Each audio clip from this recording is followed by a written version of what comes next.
کہ ڈپریشن میں ہوتی ہیں خودکشیاں، خودکشی کر جاتا ہے ڈپریشن.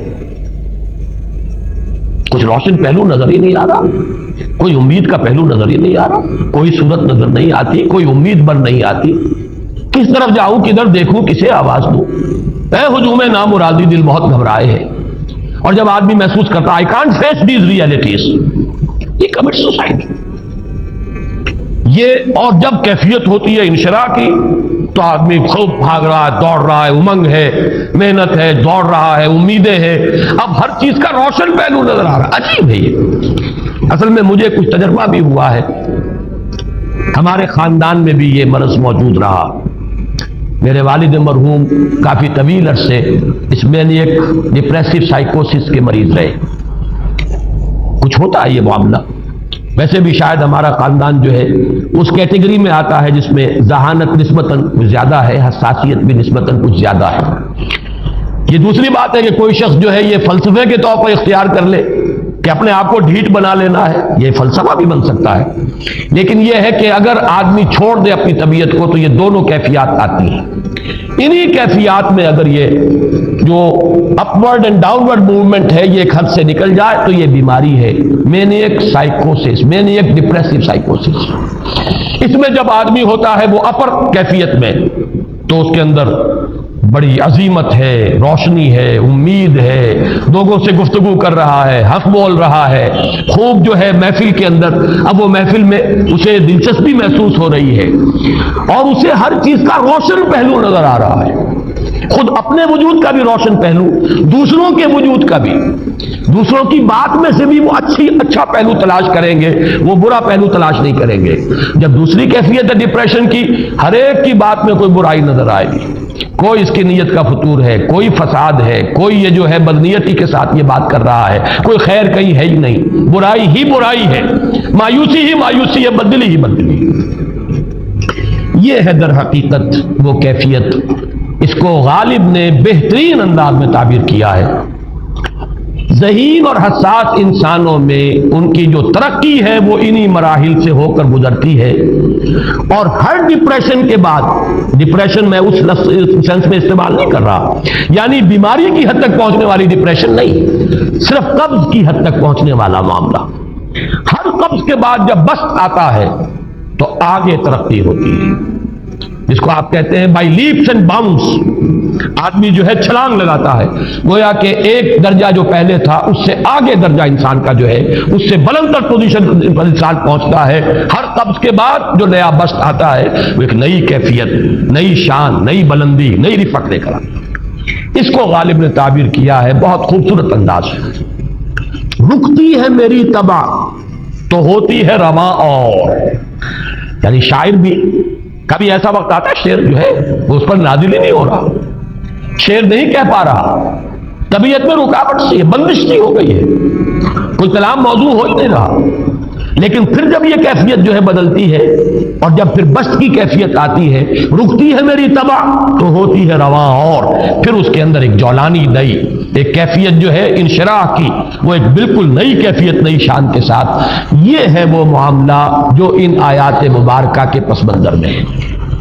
اسی لیے اب میں آپ کو اس کا حوالہ دے رہا ہوں. تفسیر مظہری میں قاضی ثناء اللہ پانی پتی رحمۃ اللہ علیہ نے بہت عمدہ بات فرمائی ہے کہ حالت قبض اگر کسی شخص پر طاری ہو تو اس حال میں اکسیر کا درجہ رکھتی ہے یہ سورہ مبارکہ، اس لیے کہ یہ نازل ہوئی ہے محمد الرسول اللہ صلی اللہ علیہ وسلم پر اسی حالت قبض میں. وَالضُّحَىٰ وَاللَّيْلِ إِذَا سَجَىٰ مَا وَدَّعَكَ رَبُّكَ وَمَا قَلَىٰ وَلَلْآخِرَةُ خَيْرٌ لَكَ مِنَ الْأُولَىٰ وَلَسَوْفَ يُعْطِيكَ رَبُّكَ فَتَرْضَىٰ أَلَمْ يَجِدْكَ يَتِيمًا فَآوَىٰ وَوَجَدَكَ ضَالًّا فَهَدَىٰ وَوَجَدَكَ عَائِلًا فَأَغْنَىٰ. یہ تمام آیات اب معلوم ہوگا کہ جیسے موتی پروئے ہوئے. ایک لفظ قبض، اب اس میں جو بھی واقعاتی اور جو میں نے آپ کو روایاتی جو بھی پس منظر بیان کیا وہ بھی فٹ بیٹھ رہا ہے.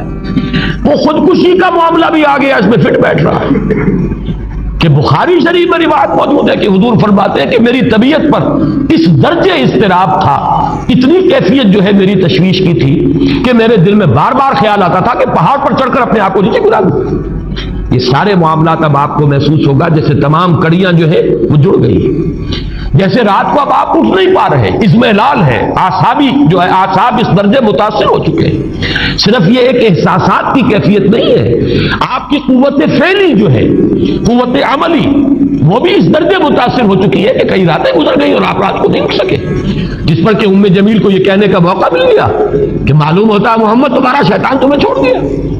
اب یہ جملہ اپنی جگہ پر اس کی کاٹ ہے یقیناً، اس سے یضیق صدرک بما یقولون، لیکن وہ کیفیت جس کی وجہ سے یہ جملہ آیا ہے اس پر نگاہ دوڑائیے، اس پر نگاہ کو مرکوز کریں گے تو معلوم ہوگا ایک لفظ قبض، یہ قبض کی ایک کیفیت تھی، اس قبضی کی کیفیت کا ایک مظہر یہ ہے کیونکہ یہ بھی تو در حقیقت قلب مبارک جو ہے محمد الرسول اللہ صلی اللہ علیہ وسلم کا، اسی پر تو وحی کا نزول ہوتا تھا، یہ بھی وہی داخلی احساسات و کیفیات کا معاملہ ہے، یہی بھی در حقیقت یہ واردات قلبیہ ہی کا سارا معاملہ ہے، اس کو آپ خارج سے تعبیر نہیں کر سکتے، نہ ابھی کوئی ایسے مصائب تھے، نہ ایسی کوئی مشکلات تھی، نہ ابھی کوئی رد و قضا ایسی شروع ہوئی، نہ ابھی کوئی بحث و نزاع کا معاملہ ایسا ہوا، نہ کوئی ابھی کوئی فزیکل پرسیکیوشن شروع ہوئی، یہ سب داخلی ہی کیفیات ہیں، اور ان داخلی کیفیات کے حوالے سے ان سورہ مبارکہ کو اگر صحیح سمجھا ہے تو صوفیہ نے سمجھا۔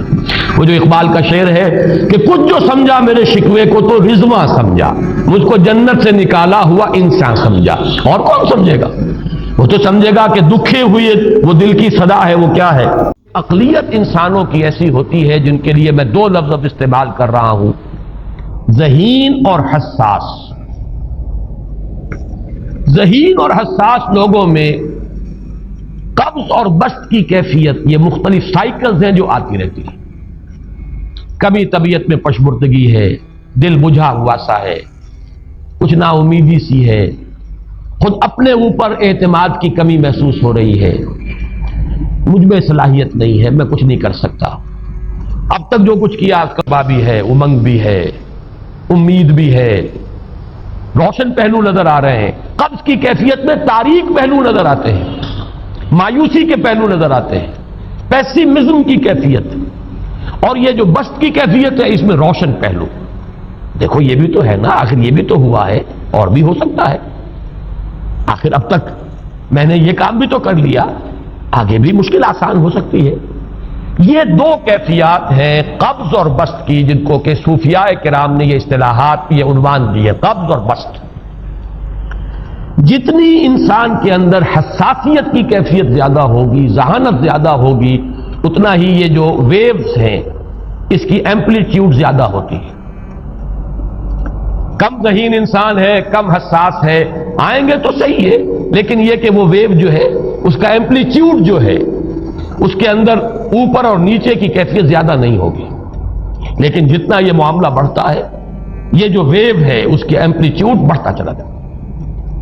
لیکن نارمل انسان کا معاملہ یہ ہے کہ یہ حدود کے اندر رہے، اسی کی ایک کیفیت جو ہے اب نارمل جب ہو جاتا ہے، یہی ہے جو جدید ہماری جو سائیکولوجیکل میڈیسن ہے اس میں اسے مینیکس ڈپریسو سائیکوسس کہا جاتا۔ مایوسی ہوئی تو اتنی ہوئی کہ جیسے کمر ٹوٹ کر رہ گئی، اور اسی ڈپریشن میں ہوتی ہیں خودکشیاں۔ امید ہے ڈاکٹر اسرار کی یہ ویڈیو آپ کو پسند آئی ہوگی۔